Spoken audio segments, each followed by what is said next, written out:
Chief executive officer and chief financial officer में क्या difference होता है, ये जो डिफरेंस हम जानेंगे कंपनीज एक्ट के अकॉर्डिंग जानेंगे। इतना ही नहीं, जो कंपनी लॉ में कंपनीज एक्ट में एक फेमस बुक है रमैया, उसका मैंने यहाँ पे ये नोट्स लिए हैं और उन नोट्स को हम इंटरप्रेट करेंगे। तो इसमें बहुत अच्छी नॉलेज हमें मिल जाएगी और एक बहुत अच्छा डिफरेंस हम क्रिएट कर पाएंगे सीईओ एंड सीएफओ के बीच में। ठीक है जी। तो ये प्योर लॉ का लेक्चर रहने वाला है, इसमें मैं कोई जनरल मीनिंग नहीं बताने वाला।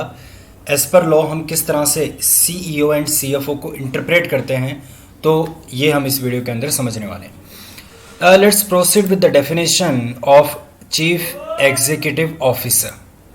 So the definition is given under section number 2 clause number 18. Chief executive officer means an officer of a company.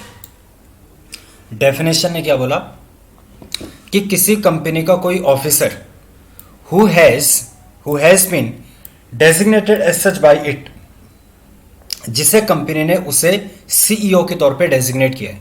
तो डेफिनेशन से हमें कुछ खास बातें नहीं पता लग रही, हमें सिर्फ और सिर्फ एक तो डेफिनेशन से ये बात पता लगी कि सीईओ जो होता है वो कंपनी का एक ऑफिसर होता है और जिसे कंपनी ने सीईओ के तौर पे डेजिग्नेट कर रखा है। ठीक है जी। अब थोड़ा हम इसके इंटरप्रिटेशन में जाते हैं। तो इंटरप्रिटेशन मेनली हम यहाँ से अपना स्टार्ट करते हैं। कहते हैं द डेफिनेशन पर से does not convey much meaning. कह रहे डेफिनेशन ने हमें ज़्यादा मीनिंग नहीं बताई। In that it refers to an officer, उसने सिर्फ ये बोला कि भाई सीईओ एक ऑफिसर होता है कंपनी का, who has been designated as such by the company, जिसे कंपनी ने सीईओ के तौर पे डेजिग्नेट कर रखा है। ठीक है। तो अभी तक हमने सिर्फ ये जाना under section number 2 clause number 18 में जो डेफिनेशन गिवन है सीईओ की, सीईओ का मतलब कंपनी का एक ऑफिसर जिसे हमने सीईओ के तौर पे डेजिग्नेट कर रखा है, कंपनी ने डेजिग्नेट कर रखा है सीईओ के तौर पर। A CEO is considered as KMP.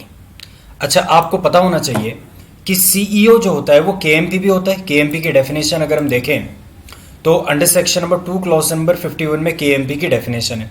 तो देखो, key managerial personnel in relation to a company means the CEO, managing director, manager.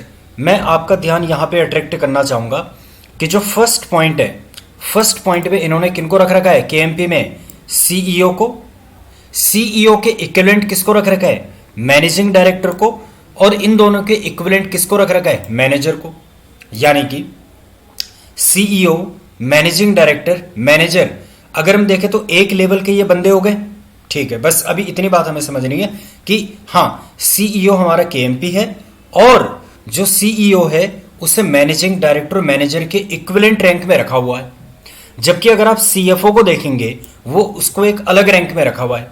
ठीक है, बस अभी इस बात को इतना हमने समझ लिया। तो अभी हमने क्या देखा कि सीईओ कंपनी का केएमपी भी होता है, क्योंकि डेफिनेशन जो गिवन है under section number 2 clause number 51 of the companies act, he is bracketed alongside the managing director और manager of the company in the term of the statute. तो मैंने in the term of the status कि इसका जो status है, CEO का जो status है, अगर आप देखेंगे केएमपी की डेफिनेशन में इसे किसके इक्विवेलेंट रखा गया है, सीईओ को।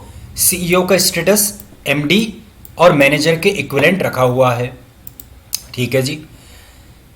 दे are certain other persons such as CFO, CS.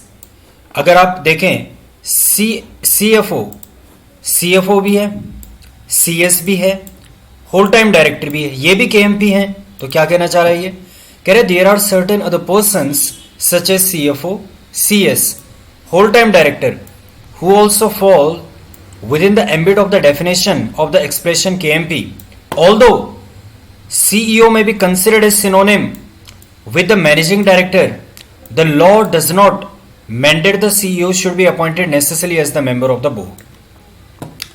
कह रहा है कि अगर आप ध्यान से देखें तो सीईओ मैनेजिंग डायरेक्टर और मैनेजर के स्टेटस में है। ठीक है।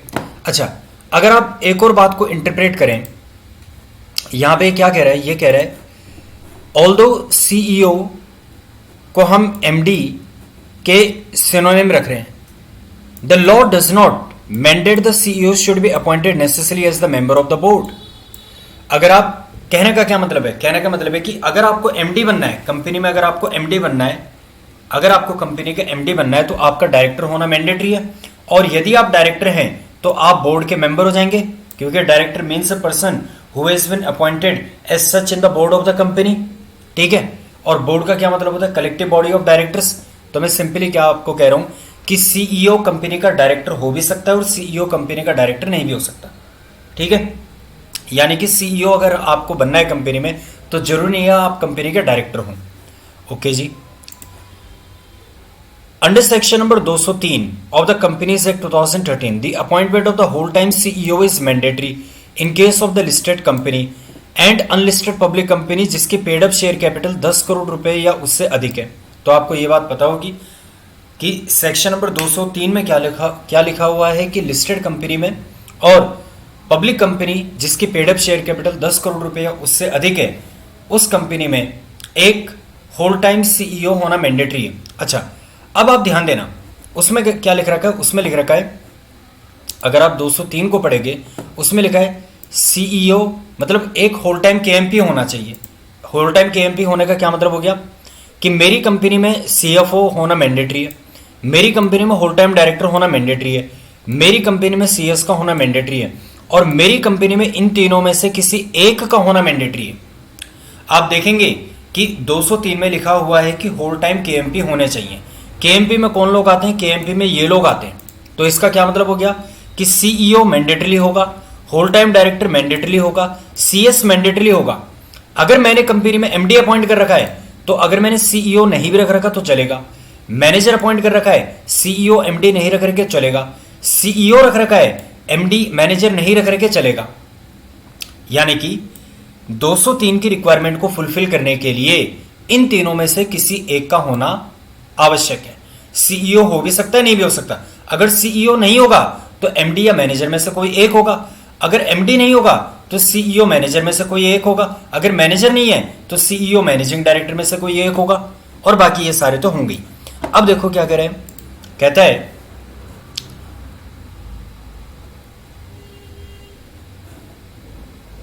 Under section number 203 the appointment of the whole time CEO is mandatory. अच्छा, यहां पे तो कह रहा है होल टाइम सीईओ का होना मैंडेटरी है, लेकिन मैंने आपको बता दिया मैंडेटरी तब होगा जब अगर एमडी या मैनेजर नहीं होगा। ठीक है, तो ये बात आप ध्यान में रखना। As the CEO is also an officer of the company within the meaning given under section number 2 clause number 59। 2 clause number 59 में ऑफिसर की डेफिनेशन गिवन है, तो उस सेंस में सीईओ कंपनी का ऑफिसर है। और यदि ये ऑफिसर है, अच्छा ऑफिसर होने के साथ साथ ये केएमपी तो है ही, he shall be liable under section number 2 clause number 60 as an officer in the default for the purpose of the contravention of the provisions of this act। तो आप एक्ट में पढ़ते होंगे, कंपनीज एक्ट में, कि officers in default के ऊपर penalty लगेगी। तो 2 क्लॉज नंबर 60 के अकॉर्डिंग जो कंपनी का सीईओ है उसको भी हम ऑफिसर इन डिफॉल्ट की कैटेगरी में ला सकते हैं। The appointment of CEO has to carry the recommendation of the nomination and the remuneration committee under section number 178। तो आपको पता होगा, अगर मैं 178 का रेफरेंस यहां पे लेता हूं तो एक बार देखो 178 में क्या लिखा हुआ है, the nomination and remuneration committee shall formulate the criteria for determining the qualification, positive attributes and independence of a director and recommend to the board a policy relating to the remuneration of the directors, KMP and other employees. और KMP में आपका CEO भी include हो जाता है। ठीक है, तो जो नॉमिनेशन एंड रेम्यूनरेशन कमेटी है आपकी कंपनी में वो रिकमेंडेशन करती है। The CEO also carries the responsibilities under section number 134 subsection number 1 of signing the audited financial statement of the company along with the members of the board irrespective of weather he is in the board of the company और not. क्या मतलब है इसका? अब देखो भाई, अगर आप 134 को पढ़ेंगे, देखिए जी 134 में क्या लिखा है, 134 सबसेक्शन नंबर 1 को अगर आप देखेंगे, यहां पे लिखा है financial statement including the consolidated financial statement if any shall be approved by the board of directors before they are signed on behalf of the board by the chairperson of the company where he is authorised by the board और by two directors out of which one shall be MD if any and CEO plus CFO whenever they are appointed. तो CEO के भी signature होने चाहिए whenever they are appointed. अगर वो appoint हो रखे हैं अंडर सेक्शन नंबर 203 और 203 में मैंने आपको बताया मैंडेटरी नहीं है कि सीईओ का अपॉइंटमेंट होगा ही होगा. सीएफओ तो मैंडेटरी है, सीएस भी मैंडेटरी है, होल टाइम डायरेक्टर भी मैंडेटरी है, एमडी, सीईओ और मैनेजर में से किसी एक का होना मैंडेटरी है. ओके जी. आगे कहता है under the SEBI LODR under regulation number 17 sub regulation number 8 CEO along the CFO has to provide required certification to the board regarding the financial statement placed before the board every quarter. आपको पता होगा ना कि जो company के quarterly results होते हैं, ठीक है, as per regulation number 33 of the SEBI LODR within 45 days from the end of each quarter company की जो बोर्ड मीटिंग होती है उसमें फाइनेंशियल रिजल्ट्स को रखा जाता है. तो फाइनेंशियल रिजल्ट बोर्ड में रखने से पहले जो कंपनी के सीईओ हैं, जो कंपनी के सीएफओ हैं, वो सर्टिफाई करते हैं कि भैया हमने कंपनी के फाइनेंशियल स्टेटमेंट को चेक कर लिया है और हमारे अकॉर्डिंग इसके अंदर कोई भी गलती वगैरह नहीं है. एंड कंफर्म, वो इस बात को सुनिश्चित करते हैं that statement do not contain any material untrue statement and that there are no instances of the fraud and that the statement provided is a true and fair view of the state of the affairs of the company. Under regulation number 21E CEO is bracketed along with the MD और manager. जैसे मैंने आपको बताया ना कि companies act के section number 2 clause number 51 में, companies act के सेक्शन नंबर 2 क्लॉज नंबर 51 में सीईओ को किसके स्टेटस के इक्विवेलेंट रखा हुआ है? एमडी और मैनेजर के. इन द सेम वे अगर आप एलओडीआर को पढ़ेंगे तो एलओडीआर में भी लिस्टिंग ऑब्लिगेशन डिस्क्लोजर रिक्वायरमेंट में भी यदि आप देखेंगे तो section number 2 regulation number 21E, क्या बोलो इन्होंने, रेगुलेशन नंबर 21E, इसमें अगर आप देखेंगे सीईओ को ब्रैकेटेड किया गया है एमडी और मैनेजर के साथ. ये देखिए 21E यहां पर आता है, इसमें लिखा है सीईओ और मैनेजिंग डायरेक्टर और manager shall mean the person so appointed in the terms of companies act 2013. तो ये एलओडीआर की डेफिनेशन हो गई. उसने बोला कि कंपनीज एक्ट में जाकर के देखो, ठीक है. ओके जी, तो अब आगे देखते हैं. आगे कहता है it is intriguing to note that despite the fact CEO is expected to literally function as chief head of the company. कह रहे हैं कि अभी तक हमने जितनी बातें पढ़ी, क्या क्या हमने पढ़ा कि भाई ये कंपनी का चीफ एग्जीक्यूटिव ऑफिसर है, ये ऑफिसर भी है, ये ऑफिसर डिफॉल्ट भी हो सकता है, ये केएमपी भी है, 134 के अकॉर्डिंग इसे जो है उसमें सिग्नेचर भी करने पड़ते हैं फाइनेंशियल स्टेटमेंट में, ठीक है, और जो है बोर्ड रेगुलेशन नंबर 17(8) के अकॉर्डिंग इसको सर्टिफाई भी करना पड़ता है फाइनेंशियल स्टेटमेंट्स को. कहते हैं इतना कुछ होने के बावजूद कि फिर भी क्या कहना चाह रही है, CEO is expected to be the chief head of the company, the statute has not bestowed upon him the substantial power. लेकिन इसके पास फिर भी substantial power of the management नहीं है. इतना ही नहीं, for the purpose of 197 of the 2013 act, ठीक है, अगर आप पढ़ेंगे 197 वो मैनेजरियल रेम्यूनरेशन की बात करता है. तो कह रहा है under section number 197 read with schedule number 5 he is not considered as a managerial personnel. इसको मैनेजरियल पर्सनल भी नहीं मानते. And his remuneration is not even subjected to approval of the share holder. और शेयर होल्डर से भी इसकी approval लेने की हमें जरूरत नहीं पड़ती रेम्यूनरेशन के regarding. The above assertion, however, assumes that the appointment of the CEO without the adage of, ठीक है, it is paradox, कह रहे ये विरोधाभास लगता है, that in spite the pivotal role that the CEO is expected to play, his appointment and remuneration are not subject to the approval of the shareholders. कह रहे CEO का इतना इंपॉर्टेंट रोल है, ठीक है, फिर भी जो इसका अपॉइंटमेंट है उसके लिए हमें, चाहे इसका अपॉइंटमेंट है, रेम्यूनरेशन है, उसके लिए हमें शेयर होल्डर की अप्रूवल की रिक्वायरमेंट नहीं होती unless he is also holding the position of the director. हाँ, अगर वो डायरेक्टर है तो फिर तो हमें बीइंग अ डायरेक्टर उसका शेयर होल्डर से अप्रूवल लेना पड़ेगा, रेम्यूनरेशन अप्रूव करवाना पड़ेगा. बट ये तो मैंडेटरी नहीं है ना कि सीईओ का डायरेक्टर होना मैंडेटरी होगा. तो अगर सीईओ डायरेक्टर नहीं है तो उस केस में तो हम जो रेम्यूनरेशन है वो बिना शेयर होल्डर के अप्रूवल के दे सकते हैं, जो आपका अपॉइंटमेंट है वो बिना शेयर होल्डर्स के अप्रूवल का कर सकते हैं. In view of the above trend, ये देखते हुए बहुत सी कंपनीज क्या करती हैं appoint him as CEO and managing director. तो अगर आप कई कंपनीज में देखोगे पोस्ट में लिखा होता है CEO and managing director of the company, CEO and manager of the company, ठीक है। कहते the companies act does not lay down any educational और professional qualifications to go along with the appointment of the CEO. Needless to add, companies will have to ensure that a person with required skill set and leadership qualities is invariably called upon to don the mantle of the CEO. तो कह रहा है कि भाई वैसे तो companies act में इसकी क्वालिफिकेशन वगैरह के रिगार्डिंग कोई भी बात नहीं लिखी गई है, लेकिन कंपनी से यही उम्मीद की जाती है कि वो एक पढ़े लिखे बंदे को सीईओ बनाएंगे। तो अभी तक हमने सीईओ में क्या किन किन बातों को जाना, अगर मैं हाईलाइट करूं इंपॉर्टेंट बातों को, सबसे पहले तो हमने ये जान लिया कि भाई सेक्शन नंबर 2 क्लॉज नंबर 51 के अकॉर्डिंग जो कंपनी का सीईओ है वो केएमपी होता है, ठीक है। 2 क्लॉज नंबर 51 में इसकी हमने केएमपी की डेफिनेशन को भी देखा। अच्छा, इसी केएमपी की डेफिनेशन में हमने ये देखा कि जो मैनेजिंग डायरेक्टर मैनेजर है उसके स्टेटस के इक्विवेलेंट है सीईओ का भी स्टेटस, ठीक है ना। फिर हमने देखा 2 क्लॉज नंबर 59 में इसको हम ऑफिसर भी मानते हैं और 2 क्लॉज नंबर 60 में ये ऑफिसर इन डिफॉल्ट भी हो सकता है। फिर हमने देखा कि सेक्शन नंबर 178 में नॉमिनेशन एंड रेम्यूनरेशन कमेटी इसका रेम्यूनरेशन वगैरह अप्रूव करता है। उसके बाद हम लोगों ने देखा कि 134(1) में जो फाइनेंशियल स्टेटमेंट्स होती हैं उसमें सीईओ के भी सिग्नेचर होते हैं अगर कंपनी में सीईओ का अपॉइंटमेंट हुआ है तो। अपार्ट फ्रॉम दिस हमने ये भी जाना under regulation number 17 sub regulation number 8 of the SEBI LODR कि जो सीएफओ होता है उसको जो सीईओ होता है, सीएफओ होते हैं, इनको क्या करना पड़ता है, इनको फाइनेंशियल स्टेटमेंट को सर्टिफाई करना पड़ता है, ठीक है। अच्छा, फिर मैंने बताया रेगुलेशन नंबर 21E के अकॉर्डिंग ये इनको सेम स्टेटस में रखा गया है एमडी और मैनेजर की। उसके बाद मैंने आपको बताया कि 197 में जब मैनेजरियल रेम्यूनरेशन की बात आती है तो उसमें सीईओ नहीं है।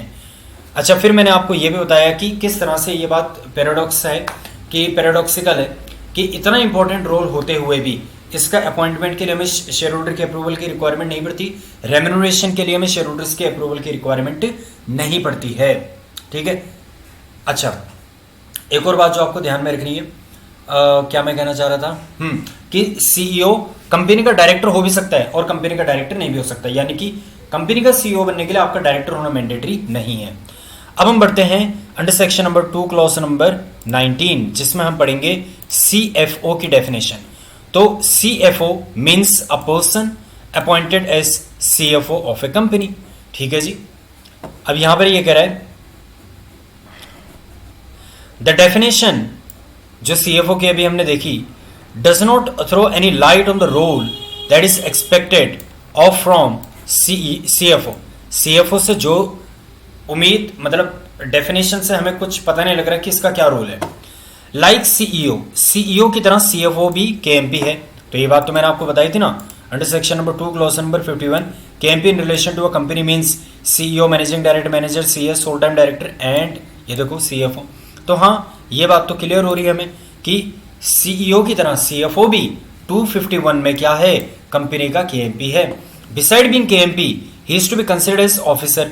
वो 2 क्लॉज नंबर 59 में ऑफिसर भी है और 2 क्लॉज नंबर 60 में ऑफिसर इन डिफॉल्ट भी हो सकता है and shall be penalised for any contravention which relate to his area of functioning, ठीक है।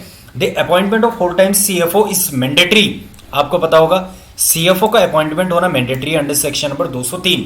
मैंने आपको बताया था ना, अगर आप 203 को पढ़ेंगे तो उसमें क्या लिखा हुआ है कि जो लिस्टेड कंपनी है और जो अनलिस्टेड पब्लिक कंपनी है जिसकी paid up share capital 10 crore रुपए या उससे अधिक है, ऐसी कंपनी में होल टाइम केएमपी होने चाहिए।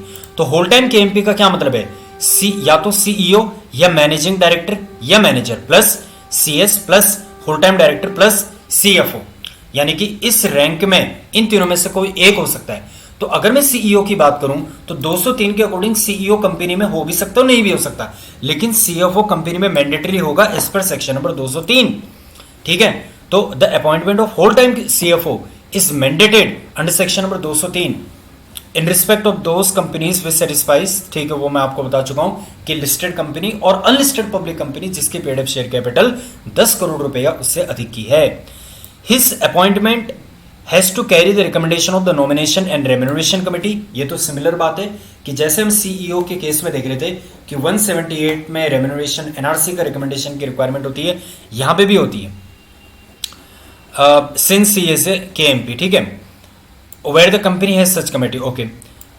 Under SEBI LODR his appointment based on his background should be approved by the audit committee. अगर मैं सीएफओ की बात करूं तो सीएफओ, देखो सीईओ के लिए ऑडिट कमेटी के अप्रूवल की रिक्वायरमेंट नहीं थी, लेकिन सीएफओ के लिए ऑडिट कमेटी की अप्रूवल की रिक्वायरमेंट है। अब जरा हम देखते हैं ये रिक्वायरमेंट कहां पर आती है। ये देखिए जी, यहां पे लिख रखा है part number C of the SEBI LODR में रोल ऑफ ऑडिट कमेटी, ठीक है। अब ये रोल दे रखे हैं ऑडिट कमेटी के, अब हम देखते हैं कहां पे ये रोल आता है बेसिकली।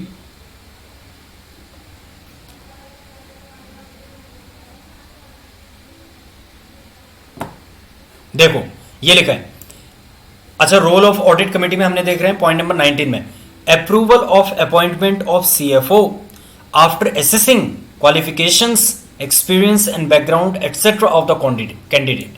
तो जिसे हम सीएफओ के तौर पे अपॉइंट करना चाहते हैं उसका अप्रूवल होना मैंडेटरी है ऑडिट कमेटी से, जबकि सीईओ के केस में ऐसा नहीं था, ठीक है।